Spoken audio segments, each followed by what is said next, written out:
अस्सलाम वालेकुम एवरीवन, कैसे हैं आप सब लोग। उम्मीद करती हूँ आप सब खैरियत से होंगे। Welcome back to my channel. आज मैं आप सबके लिए लेके आई हूँ आटे का हलवा बनाने की रेसिपी, जिसको बनाना बेहद आसान है और इसके लिए आपको कोई भी एक्स्ट्रा चीज़ की ज़रूरत नहीं, ज़्यादा खर्चे वगैरह नहीं लगेगा। इसमें घर पे ही पड़ी 3 चीज़ों से हम इसको बनाएंगे, जो कि हर घर में मौजूद होती है।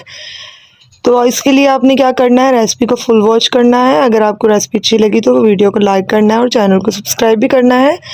आटे का हलवा बनाने के लिए यहाँ पे मैंने 3 टेबल स्पून जो है देसी घी का लिया है। अगर आप चाहें तो वो जो सिंपल बनास्पति घी होता है उसका इस्तेमाल भी कर सकते हैं, लेकिन आपने कोशिश करनी है कि इसको घी में ही बनाना है, जौन सा भी ऑयल वगैरह का इस्तेमाल नहीं करना। अब यहाँ पे मैंने 1 कप जो है, 1 कप जो चाय वाला कप होता है उससे मेजर करके आटे का लिया है, वो इसमें ऐड कर दूंगी। आपने बस ये ध्यान रखना है, ये पूरी रेसिपी लो हीट पर, लो फ्लेम पर ही बनेगी। हमने हाई फ्लेम को ना मीडियम करना है ना हाई करना है, लो फ्लेम पर ही हम इसको कुक करेंगे। अब इसको हम लो फ्लेम पर फ्राई करेंगे ऑयल के साथ, जब तक हमारा जो आटा है वो कलर चेंज ना कर ले और इसकी प्यारी सी खुशबू ना आने लग जाए। आटे का हलवा एक ऐसी रेसिपी है जिसको जब आप बनाएंगे तो आपको अपना बचपन याद आ जाएगा। बचपन में हर किसी ने ये खाया होगा। हमारी नानी दादी वगैरह ये बनाकर बच्चों को खिलाती थी। आपके घर में अगर छोटे बच्चे हैं 6 मंथ से जो ऊपर हैं, आप उनको बनाकर दे सकते हैं। ये देखें, आटे का कलर यहाँ पे चेंज हो चुका है और इसकी बहुत ही अच्छी खुशबू आना शुरू होगी। इसमें हम कोई भी खुशबू के लिए इलायची वगैरह या किसी और चीज़ का इस्तेमाल बिल्कुल भी नहीं करेंगे। अब यहाँ पे जो 2 बड़े चाय वाले मग जो होते हैं वो मैं भर के इसमें पानी के थोड़ा थोड़ा करके ऐड करूँगी।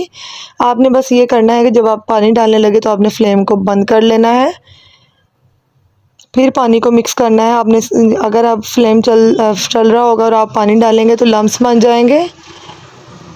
और लम्स बनने की एक और वजह भी ये भी है कि हम अच्छी तरह से बुनाई नहीं करते, इसलिए आपने जितनी अच्छी बुनाई करेंगे गुठलियाँ उतनी ही कम बनेंगी। ये अच्छे तरीके से मिक्स हो जाएगी पानी के साथ।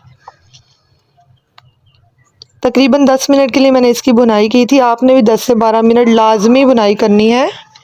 अब यहाँ पे मैंने 3 टेबल स्पून चीनी के लिए हैं, जिनको मैंने आटे में डाल दिया है। ये जो परफेक्ट मीठा रहेगा इतना ही, अगर आपको ज़्यादा पसंद है तो आप ज़्यादा भी डाल सकते हैं। अब 10 मिनट मज़ीद हम इसको पकाएंगे जब तक ये आपस में इकट्ठा होना शुरू ना हो जाए।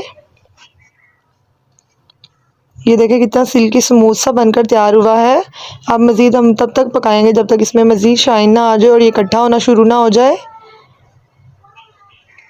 ये ऐसा हलवा है कि बड़ों और बच्चों सबको बेहद पसंद आएगा। आपने ये रेसिपी ज़रूर ट्राई करनी है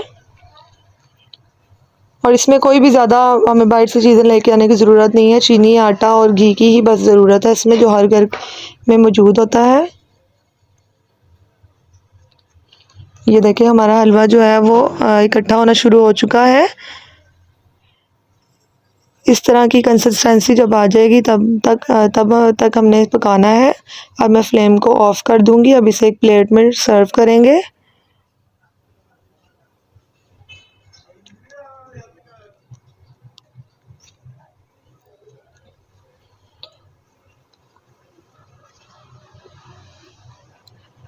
ये देखिए, मैंने इसे प्लेट में सर्व कर लिया है। अब मैं इसमें बादाम से गार्निशिंग करूँगी। ये ऑप्शनल है, मैंने वीडियो के लिए इसमें गार्निशिंग की है, नहीं तो ये बादाम वगैरह के बगैर भी बहुत मज़े का लगता है। अभी तक जिन लोगों ने मेरी चैनल को सब्सक्राइब नहीं करा तो जल्दी से कर दीजिए। उम्मीद करती हूँ मेरी ये रेसिपी अच्छी लगी होगी। मिलते हैं नेक्स्ट रेसिपी के लिए, तब तक के लिए।